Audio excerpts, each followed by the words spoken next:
You know what's the most fun about this baking theme game? Being called Sweet Mess. You're gonna have a big variety of ingredients, individual player powers, permanent pantry upgrades, and super ingredients which are wild, so you're not locked into just one recipe. In other words, it's literally okay to make a mess because then you just make do with what you have in order to score big points and upgrades. That right there is so much fun.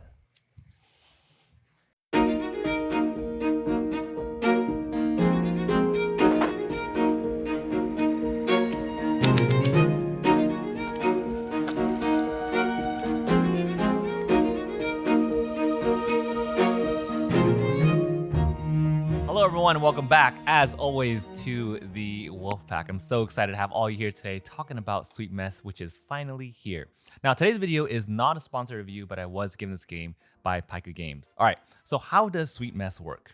Now on your turn, what you're gonna do is take your action marker and place it in a slot that isn't currently occupied by your marker. So if I place it into this slot, I'm gonna take these actions here, but I can only take one action out of the two. If I want to take both, then I have to spend gold for it. Let's say I take this first action here. This one means to take a stack of 4 ingredients from the table. So say I want a stack of 2 chocolate over here. So I'm gonna grab that and I'm gonna place it into my ingredients. Now the thing is, for your ingredient slots, these slots mean each ingredient has to be something different.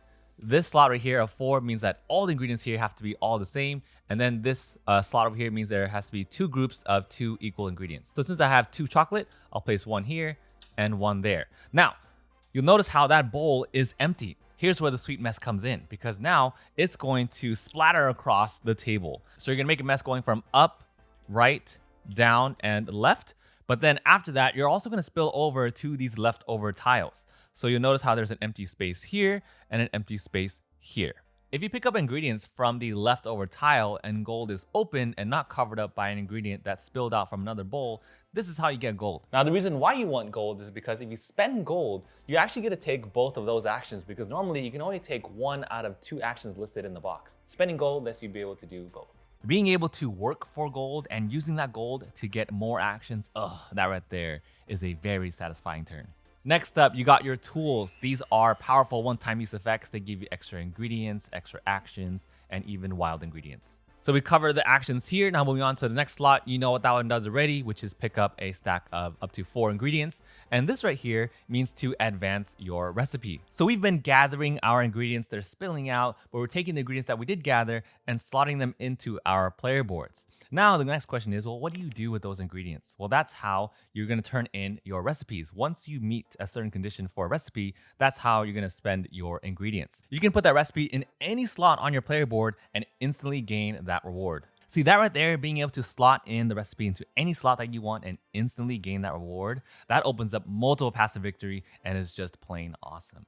Like, do you go for wild resources? Do you go for extra actions? You can also use one-time, like powerful one-time use effects, or do you go for permanent upgrades? Just having the variety of actions to slot your recipes in, that right there is super cool.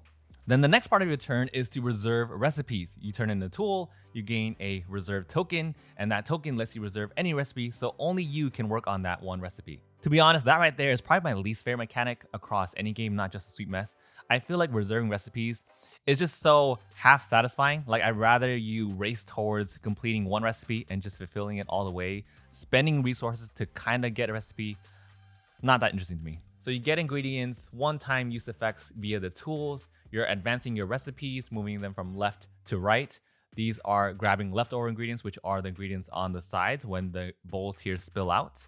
We also have completing recipes. And then we have the reserving recipes, because this is like one set of actions in this box. And then you move on to the next one, which is reserving recipes. The next one after that is advancing your recipe. So you can technically do that twice. And the last part of your turn is to claim awards. The game's over as soon as someone claims 3 awards, and there are 2 types of awards that you can claim. On the top, if you're the first to claim 3 pies, for instance, you gain the top stack of the pie medallion. So anyone else claiming a pie afterwards will actually get less points from the stack. When you slot this into the top row, you'll also get 5 extra points when scoring. And on the bottom row, you only need 2 of the same recipes to turn in versus the top. And then you get first dibs to the toke, which is a one-time available gold and an instant reward. You then get all points for your recipes, your awards, each stored ingredient that you have, and all of your remaining resources divided by 3. Most points will win. Okay, I played Sweet Mess 3 times at 2 players, and here's what I love about this game. See, what's cool is that Sweet Mess encourages multiple styles of play. Like, are you the instant rewards type of player? Do you like to turn them in right away? Or do you like to have that slow and steady build up and build up your pantry with all these permanent upgrades? Or do you just like going for a lot of actions? Do you like to just spend your gold that way you can do things back to back to back? So I think that's what Sweet Mess does best, is that it gives players room to experiment, and it's fun to try new things every time you play. I also think the way that resources are generated in this game and the way you can collect them in this game is super unique, because it's really cool how it spills out to different tiles, it mixes them up together, and then once they're gone, it's like switches over to a brand new side, and then a brand new ingredient will spill out. These ingredient slots fill up so fast during the game, so consistently thinking about which ingredients to put in different slots, that right there is consistently interesting throughout Sweet Mess. Now, one thing I don't like about Sweet Mess is actually the lack of player interaction. I feel like this is such a prime game to have player interaction. Like, you're making a mess in the kitchen. You're bound to spill over your stuff to other players. Like, imagine if the ingredients, if they spilled over to like the leftover side, if they spilled again, and it would like knock off ingredients from another player's tray. So one thing I really wished that Sweet Mess did was it would increase the play interaction in some sort of way. It would have been fun to play Sweet Mess with each other instead of next to each other. Overall, Sweet Mess turned out to be a great game. I'm giving it a 4 out of 5, and here's why. It's a very replayable game because how you approach recipes and where you slot them in makes each game feel fresh and new. The downside is the play interaction for me, because spilling ingredients, competing for recipes, having the semi-asymmetric player powers could all benefit from play interaction. I also love how Sweet Mess brings a unique baking theme and the resource collection mechanic overall. And the production quality too is pretty solid. You do have to pile a bunch of pieces without an insert on the top, but overall the quality of the chips and the individual player boards have some very nice table presence and will definitely make people interested in playing this game. Okay, last question of the day. Who is Sweet Mess for?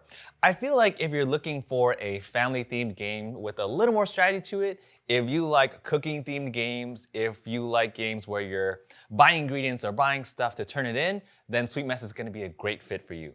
If you like games around the same like lighthearted theme and same complexity as Honey Buzz and Everdell, a little bit heavier than Steam Up, and a little bit lighter than Flamecraft with the asymmetric shops, then Sweet Mess is like right in between those two. These are my thoughts about Sweet Mess. Hope we all enjoyed today's review, filming in a kitchen that, by the way, is not mine. Just using for the day.